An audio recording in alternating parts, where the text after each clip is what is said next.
দর্শক, গত কয়েকদিন থেকে যে আলোচনাটা রীতিমতো টক অফ দ্য কান্ট্রিতে পরিণত হয়েছে এবং জুলাই যোদ্ধা যারা তাদের মধ্যে এক ধরনের আতঙ্ক তৈরি হয়েছে। 24-এর যে আন্দোলন, সেই আন্দোলনে পুলিশ হত্যাকাণ্ডের ব্যাপারে তদন্ত করবেন নতুন সরকার, এই খবর যখন ছড়িয়ে পড়ে এবং এই খবরের বহুমাত্রিক ব্যাপার নিয়ে যখন আলোচনা হয়, তখন আমরা দেখলাম যে জুলাই যুদ্ধের প্রথম সারির যারা যোদ্ধা তাদের মধ্যে এক ধরনের আতঙ্ক তৈরি হলো এবং তারা নানা ধরনের হুমকি ধামকি দিতে থাকলো, সরকারের বিরুদ্ধে আন্দোলনে নামবে এমন কথাও তারা বলতে শুরু করলো। বিএনপি মহাসচিবও এই ব্যাপারে কথা বলেছেন, কিন্তু আজকে রীতিমতো গণেশটা উল্টে গেল। স্বরাষ্ট্রমন্ত্রী বলেছেন জুলাই আন্দোলনে পুলিশ হত্যাকাণ্ডের বিচারের কোনো সুযোগ নেই। হঠাৎ করে বিএনপির এই ইউটার্ন কেন, কিংবা আদৌ কি এর আগে বিএনপি থেকে ঘোষণা করা হয়েছিল যে জুলাই যুদ্ধে পুলিশ হত্যাকাণ্ডের তদন্ত হবে, বিচার হবে, নাকি গোপন সূত্রের ভিত্তিতে গণমাধ্যমে খবর হয়েছিল এবং সেই খবরেই চাঞ্চল্যের সৃষ্টি হয়েছিল? স্বরাষ্ট্রমন্ত্রী আজকে কি বললেন, কি বোঝাতে চাইলেন? বিএনপি মহাসচিব মির্জা ফখরুল যে কথা বললেন সেটাও কেন উল্টে গেল? চলুন একটু জেনে দেখি, বুঝে দেখি। পুলিশ হত্যাকাণ্ডের বিচার না হওয়ার যে সিদ্ধান্ত সরকারের তরফ থেকে আনুষ্ঠানিকভাবে ঘোষণা করা হলো, এটা কি গতকালকে কোনো ধরনের সমঝোতা হয়েছে, সমঝোতার ভিত্তিতে, নাকি অন্য কোনো কারণে? থাকবেন দর্শক। বলছিলাম জুলাইয়ে যে পুলিশ হত্যাকাণ্ড হয়েছে সেই হত্যাকাণ্ডের ব্যাপারে কোনো বিচার কিংবা তদন্তের কোনো সুযোগই নেই, এমনটা আজকে স্বরাষ্ট্রমন্ত্রী বলে দিয়েছেন। হঠাৎ করে বিএনপি সরকার কেন ইউটার্ন নিল, কিংবা আদৌ কি ইউটার্ন নিল? বিএনপি সরকার কি আদৌ ঘোষণা করেছিল যে পুলিশ হত্যাকাণ্ডের বিচার হবে, তদন্ত হবে? সেই ব্যাপারে নতুন করে কনফিউশন তৈরি হয়েছে।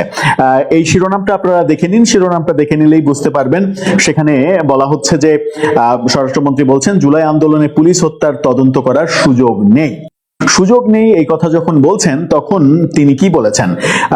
24-এর জুলাইয়ে ছাত্র জনতার গণ অভ্যুত্থানে পুলিশ সদস্যদের নিহত হওয়ার ঘটনায় তদন্তের কোনো সুযোগ নেই বলে জানিয়েছেন সালাউদ্দিন আহমেদ। তিনি বলেছেন ওই আন্দোলনে নেতৃত্ব দানকারীদের সুরক্ষা দিতে ইতিমধ্যে অধ্যাদেশ জারি করা হয়েছে। জুলাই সনদেও এ বিষয়ে সম্মিলিত সিদ্ধান্ত রয়েছে এবং সরকার সেই নীতিতেই অটল রয়েছে। অর্থাৎ যে ইন্ডেমনিটি প্রফেসর ইউনূস সরকার দিয়েছে, সেই ইন্ডেমনিটি বহাল রাখতে চাইছে বর্তমান সরকার। এবং তিনি এটাও বলেছেন যে জুলাই পুলিশ হত্যাকাণ্ডের ব্যাপারে তদন্ত হবে, বিচার হবে, এটা কি আমি স্বরাষ্ট্রমন্ত্রী হিসেবে কোথাও বলেছি, কাউকে বলেছি? তিনি এই প্রশ্ন করেছেন পাল্টা। আজকে সচিবালয়ে তিনি এই কথা বলেছেন। অন্তর্বর্তীকালীন সরকারের সময় আইন শৃঙ্খলা রক্ষায় সহায়তার জন্য সেনাবাহিনী মাঠে ছিল, তারা মাঠে থাকবে কিনা সেই ব্যাপারে বলেছেন, পরিস্থিতি অনুযায়ী ব্যবস্থা নেওয়া হবে, আরো অনেক কথা বলেছেন।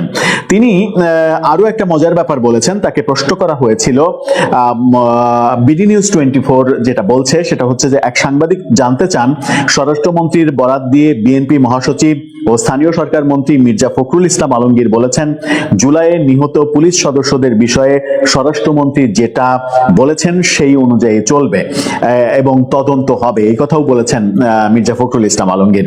এর প্রেক্ষিতে সালাউদ্দিন আহমেদ বলেন স্বরাষ্ট্রমন্ত্রী কি কিছু বলেছে এই ব্যাপারে? উনি আমার বরাত কেন দিলেন আমি জানি না।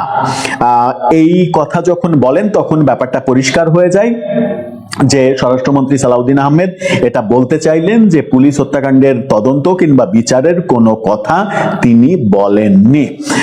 এরই মাঝে দুইটা ঘটনা আমরা দেখেছি গতকালকে। সেটা হচ্ছে যে এনসিপির প্রতিষ্ঠাবার্ষিকী এবং ইফতার মাহফিলে প্রধান অতিথি হিসেবে উপস্থিত ছিলেন স্বরাষ্ট্রমন্ত্রী।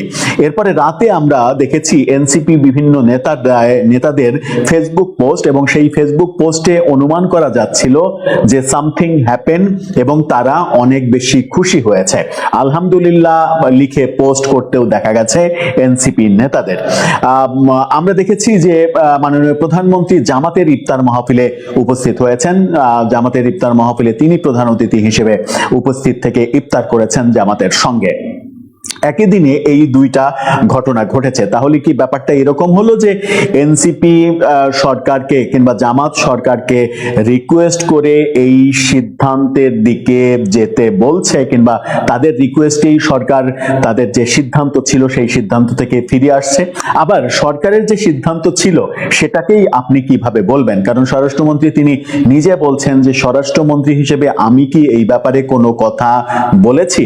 তাহলে প্রশ্ন হচ্ছে, পুলিশ হত্যাকাণ্ডের তদন্ত হবে, বিচার হবে, এই খবর ছড়িয়ে পড়লো কেন? বিএনপি মহাসচিব মির্জা ফখরুল স্বয়ং তিনি বললেন কেন যে এর তদন্ত হবে, স্বরাষ্ট্রমন্ত্রী যেভাবে বলেছেন সেভাবেই হবে? স্বরাষ্ট্রমন্ত্রী যখন বলছেন যে এই ব্যাপারে তিনি কিছু বলেননি এবং এই তদন্ত কিংবা বিচার হওয়ার কোনো সুযোগ নেই, যেহেতু ইনডেমনিটি দিয়ে দিয়েছে প্রফেসর ইউনূস সরকার। কিন্তু প্রফেসর ইউনূস সরকারের নেয়া অধ্যাদেশ কি 133টা অধ্যাদেশ, আরো কিছু আইন, এগুলো কি সবই তাহলে বিএনপি সরকার সংসদে পাশ করতে যাচ্ছে? আরেকটা যেটা প্রশ্ন সেটা হচ্ছে যে পুলিশ হত্যাকাণ্ডের বিচারের প্রসঙ্গ কেন আসছে? সব হত্যাকাণ্ডের বিচারের প্রসঙ্গ কিন্তু আসছে না, আসছে স্পেসিফিক যেগুলো একেবারে উদ্দেশ্য প্রণোদিত ভাবে হত্যাকাণ্ড ঘটানো হয়েছে। যেমন সিরাজগঞ্জের এনায়েতপুর থানা জ্বালিয়ে দেয়া, পুলিশ সদস্যদের ভেতরে রেখে পুড়িয়ে দেয়া, হবিগঞ্জে এই যে জুলাই যোদ্ধা মাহাদি তিনি নিজে স্বীকার করেছেন এসআই সন্তোষকে তিনি পুড়িয়ে মেরেছেন। আমরা দেখেছি যাত্রাবাড়িতে ফ্লাইওভারে ঝুলিয়ে রাখা হয়েছে পুলিশ সদস্যকে মেরে। এই ঘটনাগুলো যে ইঙ্গিত দেয় সেই ইঙ্গিতটা দীর্ঘমেয়াদী হতে পারে যদি এই ঘটনাগুলোর বিচার না হয়। বিচারহীনতার সংস্কৃতি যদি সমাজে তৈরি হয় তাহলে যেটা হবে সেটা হচ্ছে দুইটা ঘটনা ঘটতে পারে। একটা, পুলিশের আস্থা ফিরবে না। পুলিশের আস্থা যদি না ফিরে তাহলে বিএনপি সরকার যে 5 বছর ক্ষমতায় থাকবে সেই 5 বছর ক্ষমতায় থাকাকালীন পুলিশকে আস্থায় নিতে, পুলিশই তো মূল বাহিনী সরকারের, সেই বাহিনীকে আস্থায় নিতে সরকারকে হিমশিম খেতে হবে। পুলিশ আস্থায় আসতে চাইবে না। এবং আরেকটা ব্যাপার সেটা হচ্ছে যে সরকারের বিরুদ্ধে ছোট বড় বহু আন্দোলন তো হতে পারে 5 বছরে। বহু আন্দোলন যখন হতে পারে, পুলিশ কিন্তু 2024-এর ওই ঘটনা স্মরণ করবে।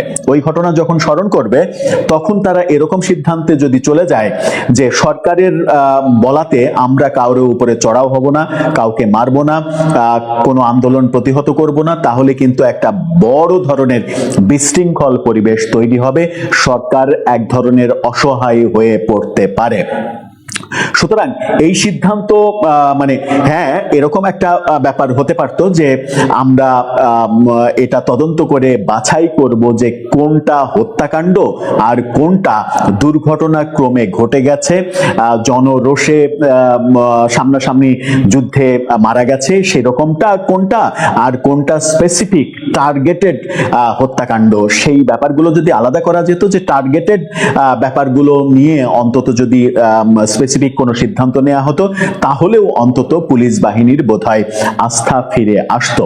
এখন আরেকটা ব্যাপার বলেই শেষ করব, সেটা হচ্ছে যে যদি মনে হয় যে এনসিপি কিংবা জামাতের অনুরোধে এই ব্যাপারে সরকার একটু নমনীয় ভাব দেখাচ্ছে, তাহলে যেটা হতে পারে সেটা হচ্ছে যে পরবর্তীতে 5 বছরে এরকম বহু ইস্যু আসবে যে ইস্যুতে তারা একের পর এক চাহিদা পোষণ করবে এবং সেই চাহিদা বাস্তবায়নের জন্য সরকারকে নমনীয় ভাব দেখাতে হবে।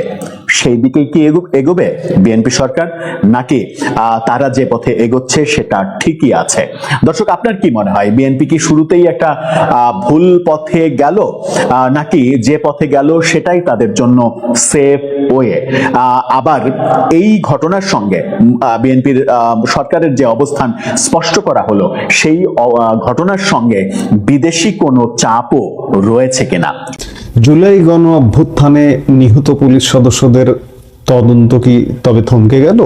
বিএনপি মহাসচিব মির্জা ফখরুল ইসলাম আলমগীর এক কথা বলছেন আর স্বরাষ্ট্রমন্ত্রী সালাউদ্দিন আহমেদ বলছেন ঠিক তার উল্টো।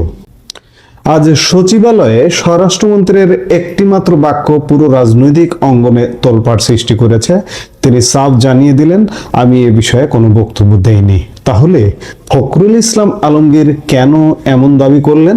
পর্দার আড়ালে কি নতুন কোনো মেরুকরণ চলছে? জানতে হলে ভিডিওটি শেষ পর্যন্ত দেখুন। 2024-এর জুলাই আগস্টে তথাকথিত ছাত্র জনতার সেই গণ অভ্যুত্থান সেটিও তথাকথিত রেশ এখনো কাটেনি। রাজপথে ঝরে পড়া প্রতিটি রক্তের ফোঁটা যেমন বিচারের দাবি রাখে, তেমনি এই আন্দোলনে আইন শৃঙ্খলা বাহিনীর ভূমিকা এবং ক্ষয়ক্ষতি নিয়েও চলছে নানা বিতর্ক। আজকের একটি খবর রাজনৈতিক অঙ্গন ও জনমনে ব্যাপক চাঞ্চল্যের সৃষ্টি করেছে। খবরের শিরোনামটি হলো, গণ অভ্যুত্থানে পুলিশ নিহতের ঘটনার তদন্ত নিয়ে কোনো বক্তব্য দেয়নি স্বরাষ্ট্রমন্ত্রী। স্বরাষ্ট্রমন্ত্রী এমনটা বলেছেন। কেন বর্তমান স্বরাষ্ট্রমন্ত্রী সালাউদ্দিন আহমেদকে এই কথা বলতে হলো? বিএনপি মহাসচিব মির্জা ফখরুল ইসলাম আলমগীরের বক্তব্যের সাথে এখানে কেন গরমিল দেখা যাচ্ছে? এবং সবচেয়ে গুরুত্বপূর্ণ বিষয়, জুলাই গণ অভ্যুত্থানে যারা নেতৃত্ব দিয়েছেন তাদের জন্য যে সুরক্ষা অধ্যাদেশ জারি হয়েছে তার সাথে পুলিশ হত্যার বিচারের সম্পর্ক কি? ঘটনার সূত্রপাত হয় গত 27 ফেব্রুয়ারি ঠাকুরগাঁওয়ের এক জনসভায় স্থানীয় সরকার মন্ত্রী ও বিএনপি মহাসচিব মির্জা ফখরুল ইসলাম আলমগীর বলেছিলেন যে জুলাই গণ অভ্যুত্থানে পুলিশ হত্যার বিষয়টি দ্রুত তদন্ত করা হবে এবং এই বিষয়ে স্বরাষ্ট্রমন্ত্রী যা বলেছেন সরকার সেই পথে হাঁটবে। স্বভাবতই প্রশ্ন জাগে, স্বরাষ্ট্রমন্ত্রী আসলে কি বলেছিলেন? কিন্তু আজ সচিবালয়ে সাংবাদিকদের প্রশ্নের জবাবে বর্তমান স্বরাষ্ট্রমন্ত্রী সালাউদ্দিন আহমেদ যা বললেন তা রীতিমতো চমকপ্রদ। তিনি সরাসরি বললেন, আমি এ বিষয়ে কোনো বক্তব্য দেইনি। এখানে দুটি বিষয় লক্ষ্য করার মতো। প্রথমত, একজন সিনিয়র মন্ত্রীর বক্তব্যের বরাত দিয়ে যখন আরেকজন সিনিয়র মন্ত্রী বলেন তখন তার গুরুত্ব অনেক বেড়ে যায়, কিন্তু স্বরাষ্ট্রমন্ত্রী যখন তা অস্বীকার করেন তখন বুঝতে হবে সরকারের অভ্যন্তরে হয়তো তথ্যের কোনো গ্যাপ আছে, অথবা বিষয়টি অত্যন্ত সংবেদনশীল হওয়ায় তিনি এখনই কোনো আনুষ্ঠানিক মন্তব্য করতে চাইছেন না। স্বরাষ্ট্রমন্ত্রী স্পষ্ট করে বলেছেন, মহাসচিব কেন এই ব্যাখ্যা দিলেন আমি জানি না, আমি এ বিষয়ে কোনো বক্তব্য দেইনি। এই কথাটির মাধ্যমে তিনি নিজের অবস্থান পরিষ্কার করেছেন যে পুলিশ হত্যার তদন্ত নিয়ে এখনো কোনো সুনির্দিষ্ট গাইডলাইন বা চূড়ান্ত বক্তব্য তিনি দেননি। স্বরাষ্ট্রমন্ত্রী আজ সাংবাদিকদের সামনে সুরক্ষা অধ্যাদেশ এবং জুলাই জাতীয় সনদের প্রসঙ্গ টেনেছেন। স্বরাষ্ট্রমন্ত্রী বলেন, অন্তর্বর্তী সরকারের শেষ সময়ে একটি সুরক্ষা অধ্যাদেশ জারি হয়েছিল। এর ভিত্তি ছিল জুলাই জাতীয় সনদের অঙ্গীকারনামা। আপনারা যারা জানেন না তাদের জানিয়ে রাখি, এই অঙ্গীকারনামায় দেশের প্রধান প্রধান রাজনৈতিক দলগুলোই সই করেছে। এই সনদের একটি অত্যন্ত গুরুত্বপূর্ণ দফা হলো, জুলাই গণ অভ্যুত্থানের সময় যারা নেতৃত্ব দিয়েছে বা অংশগ্রহণ করেছে তাদের আইনি ও সাংবিধানিক সুরক্ষা দিতে হবে। এই লাইনটি বিশ্লেষণ করলে দেখা যায় স্বরাষ্ট্রমন্ত্রী সরাসরি পুলিশ হত্যার তদন্তের কথা না বলে বরং আন্দোলনকারীদের সুরক্ষার বিষয়টি বেশি গুরুত্ব দিচ্ছেন। তিনি মনে করিয়ে দিচ্ছেন যে যারা ফ্যাসিবাদের বিরুদ্ধে বুক পেতে দিয়েছিল তাদের কোনোভাবেই আইনি হয়রানির মুখে ফেলা যাবে না, কারণ এটি একটি জাতীয় অঙ্গীকার। স্বরাষ্ট্রমন্ত্রী বলছেন, আমরা এসব অঙ্গীকারে সই করেছি, এর আলোকেই সব সিদ্ধান্ত নেওয়া হবে। অর্থাৎ তদন্ত হোক বা বিচার, সবকিছুর মূল ভিত্তি হবে এই সুরক্ষা অধ্যাদেশ। এখন প্রশ্ন আসতে পারে, তাহলে কি পুলিশ নিহতের ঘটনা তদন্ত হবে না? আন্তর্জাতিক অপরাধ ট্রাইব্যুনাল বা প্রচলিত আদালতে কিন্তু অনেক মামলা চলছে। স্বরাষ্ট্রমন্ত্রী কিন্তু সরাসরি তদন্ত হবে না সেটিও বলেননি। তিনি বলেছেন তিনি এই নিয়ে কোনো বক্তব্য দেননি। 2024-এর জুলাই আগস্টে সরকারি হিসেবে 44 জন এবং বেসরকারি হিসেবে অনেক অনেক বেশি শত শত পুলিশ সদস্য নিহত হওয়ার তথ্য বিভিন্ন গণমাধ্যমে এসেছে। সিরাজগঞ্জের এনায়েতপুর থানায় যে ভয়াবহ ঘটনা ঘটেছিল তা আমরা সবাই জানি। অন্যদিকে পুলিশের গুলিতে প্রাণ হারিয়েছে শত শত ছাত্র জনতা। এই জটিল সমীকরণে তদন্ত করাটা সরকারের জন্য বড় চ্যালেঞ্জ। স্বরাষ্ট্রমন্ত্রী আজ ফায়ার সার্ভিসের অনুষ্ঠান শেষে সাংবাদিকের প্রশ্নের জবাবে যে কৌশলী অবস্থান নিয়েছেন তার মনে হতে পারে সরকার আগে নিশ্চিত করতে চায় যে তদন্তের নামে আন্দোলনের মূল স্পিরিটকে কালিমালিপ্ত করা না হয়। তিনি বারবার সুরক্ষা অধ্যাদেশের কথা বলে এটাই ইঙ্গিত দিচ্ছেন যে আন্দোলনকারীদের কোনো কর্মকাণ্ডকে যেন অপরাধ হিসেবে গণ্য করার সুযোগ না থাকে। বাহ, চমৎকার। বিএনপি যদি এই স্ট্র্যাটেজি নেয় যে পুলিশ হত্যার তদন্ত করবে না, আমি আন্দোলন করব, সহিংসতা করব, কিন্তু করে পুলিশ হত্যা করব, যারা আমার সমাজের শৃঙ্খলা দেয়, যারা আমাদের দেশের আইন শৃঙ্খলা বাহিনী, আমি আন্দোলনের নামে তাদেরকে হত্যা করব, পুড়িয়ে মারবো, ঝুলিয়ে মারবো। অথচ সুরক্ষা অধ্যাদেশের নামে যারা পুড়িয়ে মেরেছে, ঝুলিয়ে মেরেছে, তাদেরকে সুরক্ষা দেব, দায় মুক্তি দেব, ইন্ডেমনিটি দেব। এই স্ট্র্যাটেজিতে যদি বিএনপি থাকে, বিএনপির পতন অনিবার্য, কয়েক মাসের মধ্যেই পতন অনিবার্য। কারণ পুলিশ বাহিনীর ভেতরে এটা নিয়ে ব্যাপক ক্ষোভ আছে। গত 1.5 বছরের ইউনূস সরকারের সময়েও ক্ষোভ ছিল। আজকে যদি বিএনপি মনে করে যে পুলিশের সুরক্ষা দেব না, পুলিশের হত্যার বিচার করব না, আর আমি একদল সন্ত্রাসী জঙ্গির বাঁচিয়ে দেব, জঙ্গিকে, আন্দোলনের নামে সহিংসতা সৃষ্টিকারীদের, তাহলে বিএনপি শেষ। নয়া নতুন বহু চমক দেখছি আমরা, চমক এখানেই শেষ হয়ে যাবে, কয়েক মাসের মধ্যে চমক শেষ হয়ে যাবে। কয়েকটা দিন অপেক্ষা করুন, দেখুন যে ভয়ঙ্কর পরিস্থিতি তৈরি হবে। আজকেও রাজধানী ঢাকা শহরে যখন এই খবরটা ছড়িয়ে গেছে, তখন পুলিশের মধ্যে কিন্তু, বিশেষ করে ট্রাফিক পুলিশের মধ্যে আমরা শৈথিল্যের খবর পেয়েছি। রাজধানী ঢাকায় ট্রাফিক পুলিশকে আজকে রাস্তায় দেখা যায়নি। বিএনপি যদি এই স্ট্র্যাটেজি নেয়, সন্ত্রাসীরা, আন্দোলনকারী তথাকথিত তাদেরকে যদি বিএনপি কোলে তুলে নেয়, বিএনপিকে খেসারত দিতে হবে। এমনি নানা রকম ইতিমধ্যে ভুলভ্রান্তি হচ্ছে। অর্থ নিয়ন্ত্রণ নিয়ে বিএনপি মারাত্মক ভুল করবে। সেটা গভর্নর থেকে শুরু করে অর্থ মন্ত্রণালয়ের সেটআপ থেকে শুরু করে বিএনপি মারাত্মক ভুল করবে। আর পুলিশকে যদি তুষ্ট না করতে পারে, এই পুলিশ বিএনপিকে সহযোগিতা করবে না। এই পুলিশ দিয়ে আইন শৃঙ্খলা রক্ষা করা কঠিন হবে নিঃসন্দেহে। স্বরাষ্ট্রমন্ত্রী আজকে আরেকটি কথা বলেছেন, এখানে তথ্যের ভুল আমারও হতে পারে বা যেটি হোক। সেনাবাহিনীর 28শে ফেব্রুয়ারি পর্যন্ত ম্যাজিস্ট্রেসি পাওয়ার নিয়ে মাঠে থাকার কথা ছিল, অর্থাৎ গতকালকের পর থেকে সেনাবাহিনীর আর ম্যাজিস্ট্রেসি পাওয়ার নেই। ম্যাজিস্ট্রেসি পাওয়ার ছাড়া সীমিত পরিসরে সেনাবাহিনীর কিছু অংশ মাঠে থাকতে পারে এবং তারা সেই অংশটি কবে উঠবে সেটির সিদ্ধান্তের কথা বলেছে। আমরা যতদূর জানি সেনাবাহিনী অলমোস্ট উঠে গেছে, কিছু সীমিত পরিসরে আছে ম্যাজিস্ট্রেসি ছাড়া, তারা হয়তো খুব অল্প সময় উঠে যাবে। কিন্তু পুলিশকে যদি আস্থায় নিতে না পারে সরকার, তাহলে এই পুলিশকে দিয়ে আইন শৃঙ্খলা রক্ষা করা কঠিন। অর্থনীতি যদি ঠিক না করতে পারে, আইন শৃঙ্খলা যদি ঠিক না করতে পারে, দ্রব্যমূল্য যদি ঠিক না করতে পারে, এই তিনটি বিষয় একটি সরকারের জন্য একটা বিশাল বিস্ফোড়া হবে এবং ওই ফোড়ায় ওই সরকারকে মেরে ফেলতে বাধ্য।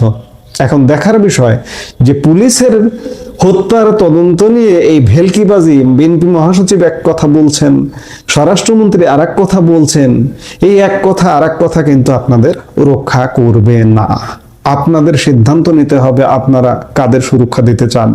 আপনারা সেসব সন্ত্রাসীদের যারা আমাকে নিরাপত্তা দেয়, আইন শৃঙ্খলা বাহিনী, তাদের হত্যার আপনি বিচার করবেন না, আপনি সন্ত্রাসীদের সুরক্ষা দেবেন। আপনি যেটা ভালো মনে করেন সেটাই বেছে নিন, সময় সবকিছু বলে দেবে। আমরা সেই সময়ের অপেক্ষায় আছি নিশ্চয়ই। এই মুহূর্তে এ পর্যন্ত।